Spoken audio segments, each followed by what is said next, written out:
हर exam का एक calendar जारी होता है, तो विद्यार्थी उसी हिसाब से तैयारी करते। सबके घर की फैमिली की स्थिति एक जैसी नहीं होती है कि वो 5 साल बैठ के तैयारी कर सके। एक गरीब घर का बच्चा 5 साल तक किसी चीज का इंतजार नहीं कर सकता। कोई मजदूरी करने चला गया है, कोई किसी के यहाँ काम कर रहा है, कोई बिजनेस में लगा है, वो इसी इंतजार में कि अच्छा से हो जाए।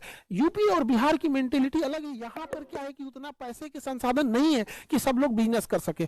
किसी को, बहुत बड़े घर के बच्चे नहीं आते हैं रेलवे के एग्जाम देने के लिए। 30-40 हजार का जॉब रहता है एएलपी वगैरह में, तो ऐसा नहीं है कि बहुत किसी अंबानी अडानी लेवल के लोग आएंगे। उतना पैसा रहता है, ये भी लोग बिजनेस कर लेते। तो गवर्नमेंट को भी समझना चाहिए, रेलवे डिपार्टमेंट को इस चीज को समझना चाहिए और इसको रिक्रूटमेंट को तेज, थोड़ा सा इसमें सीट बढ़ाना चाहिए। और हमें पूर्ण विश्वास है कि बहुत जल्दी सीट इसकी बढ़ा दी जाएगी और टेक्नीशियन के भी पोस्ट को दिया जाएगा, ताकि सबको एक तरह की समानता मिल सके। रेलवे को जैसे हमेशा से एक बड़ी रिक्रूटमेंट देते आई है, उस हिसाब से ये भी काम करेगी।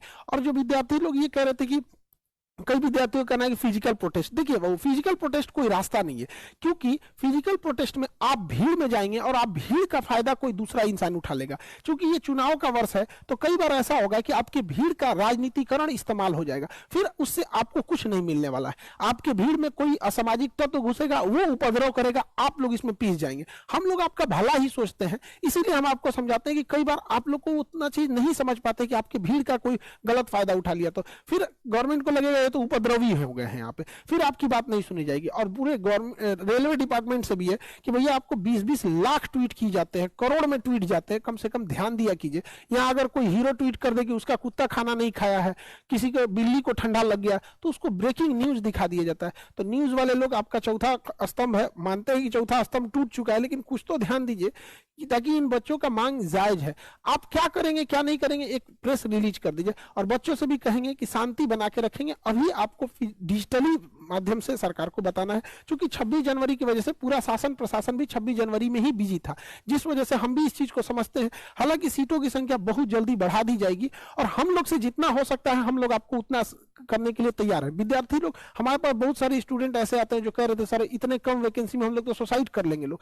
तो सोचिए एक छोटे से जॉब के लिए, कोई बहुत बड़ा ये जॉब नहीं, लेकिन आप सोचिए वो जिसके लिए है उसके लिए वो बड़ा चीज है। जो रेगिस्तान में, उससे पूछिए कि एक गिलास पानी का मतलब क्या होता है।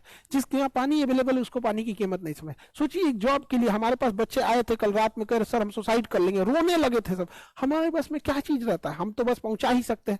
पूरा विनती करते हैं हम ताकि इस सीटों को जितना जल्दी हो सके बढ़ाया जाए और टेक्नीशियन की पोस्ट को दिया जाए और एज रिलैक्सेशन जरूर दिया जाए। हम मानते हैं कि आप रेलवे जैसे इतने बड़े वैकेंसी में आप कैलेंडर नहीं दे सकते, क्योंकि रेलवे एक विशाल नेटवर्क है।